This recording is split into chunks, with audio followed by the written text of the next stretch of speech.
G'day, it's fugitive Australian journalist Shane Dowling from the website kangaroocourtofaustralia.com.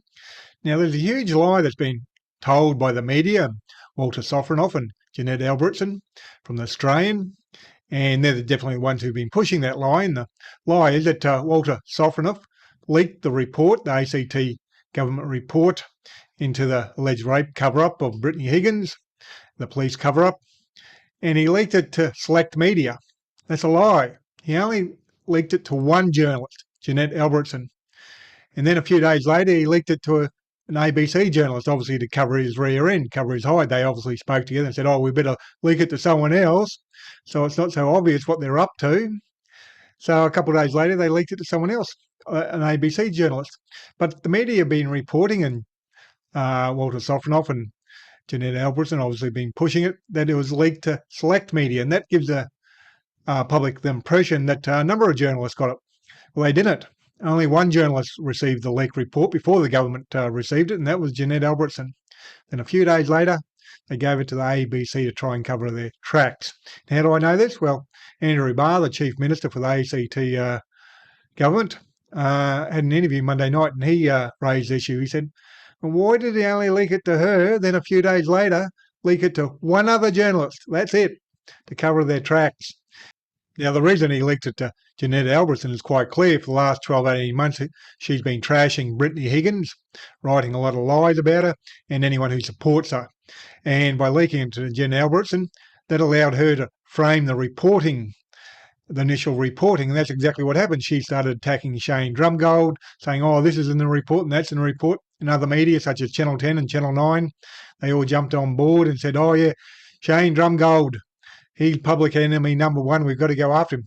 But the key element in the actual report is this, and most of the media haven't been driving it. There was no reason why Bruce Lerman should not have been charged. He should have been charged. And Walter Sofronoff had to find that. He had no choice because no one was challenging it. And if he had challenged it, well, that he would have been going against everyone. And the police didn't challenge it. Obviously, Shane Drumgold didn't challenge it. Bruce Lerman's barrister gave evidence, and he had a barrister representing him, and he didn't even challenge that Bruce Lerman should have been charged for the alleged rape. So that raises a question, why did the investigating police, the investigating team, not want to charge him? Not only did they not want to charge him, they were actively manoeuvring in the background, writing lies, defamatory stuff about Brittany Higgins, doing up dodgy reports, tampering with evidence to try and make sure he wasn't charged. That's the key story that everyone should be writing about. Why did the investigating team not want to charge him? And most of them are now on stress leave or sick leave.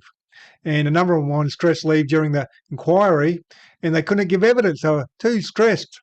Anyhow, let's listen to the Andrew Barr in the interview he did with the 7:30 report, and it's towards the end, it's worth watching. Towards the end he goes, why did he only leak it to one person, Janet Albrechtsen, and then a few days later only leak it to one more journalist? Chief Minister, welcome to 7:30. Thanks, Sarah. Was Sofronoff's decision to release this report to the media a breach of the Inquiries Act, and could that constitute a criminal offence?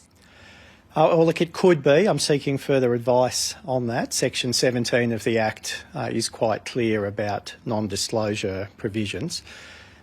Whether it is a breach of the Act or not is ultimately the subject of a legal determination, but regardless, it certainly is a breach of faith, and I think, frankly, a decision I can't quite comprehend as to why, and what it has led to is really a further media circus in relation to this matter, where the hope had been that the Board of Inquiry would finally draw a line under the matter. Now, let me just stay with this for a moment, because Mr Sofronoff didn't only leak the document, but he's also admitted to briefing journalists ahead of certain days of the inquiry about what was likely to come on the following days. Could that also end up before the Integrity Commission?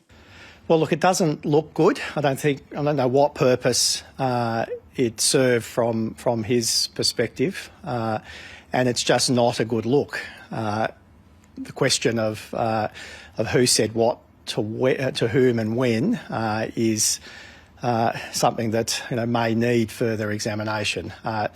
to remain calm and objective about these things. I understand why people are concerned about the leaking of the report, and indeed the subsequent explanation outlining that engagement with journalists throughout the process. Now, journalists have a role to play, that is understood, but one would have hoped that a properly constituted board of inquiry, a serious inquiry into a serious matter, would not have spiralled into this sort of outcome. Is it possible that this is going to be referred to the National Integrity Commission?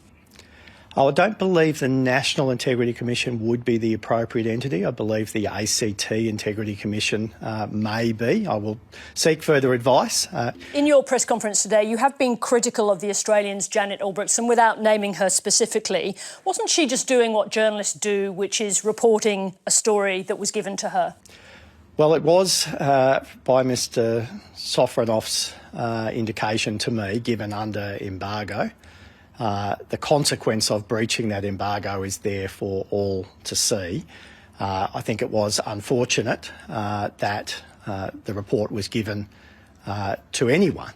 I do note, and it raises the question, why that particular newspaper columnist and why that particular newspaper columnist, before providing the report as was required under the legislation to myself as Chief Minister, and then why several days later provide it to one other journalist under embargo. And what is your understanding of the answer? Outlets. What is your understanding of the answer to that question? Well, it is not entirely clear, other than Mr Sofronoff appeared to have formed a view that some journalists were more trustworthy than others. So he has been, I think, perhaps found to be a little naive in relation to whether an embargo that really wasn't his to place on the report anyway was then not honoured.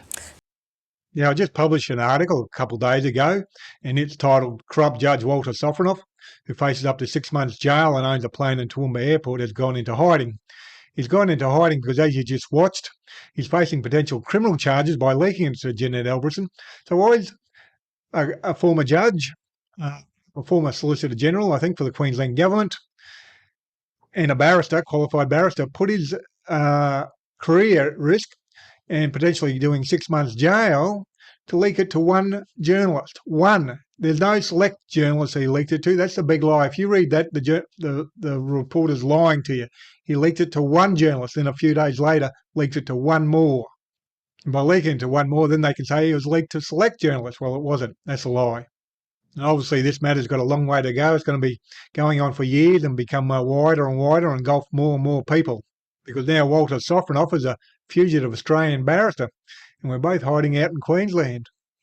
Anyhow, I've been doing a lot of reporting over the last couple of days, so make sure you visit my various accounts, my Twitter account, YouTube account. On the Twitter account, I've been uploading a lot of information. And in that article, you'll read that I actually had 2 phone calls with Walter Sofronoff on the same day, only a few minutes apart. He had to go do something, so he rang back. And he was approaching journalists to push propaganda, to push lies, to try and convince me, and he would have been doing it to others, he apparently admitted to doing it to others, try and convince me that Shane Drumgold was a bad person. All he did is spent all his time just trashing Shane Drumgold to me, and I'm going, what the fuck? Anyhow, Kangaroo Court of Australia's independent media. I'm 100% crowdfunded from viewers like yourself, and I currently have 300 patrons donating $1,925 a month, and I really need to double that to become financially viable. So please support that. You can donate any amount, $3, $5, $10, $15, $20, $30, $40, $50 a month, whatever suits your budget. And the link to the Patreon account will be below the video on YouTube or on my website. And please share this video on Facebook or Twitter, etc. Thank you for your time and have a good day.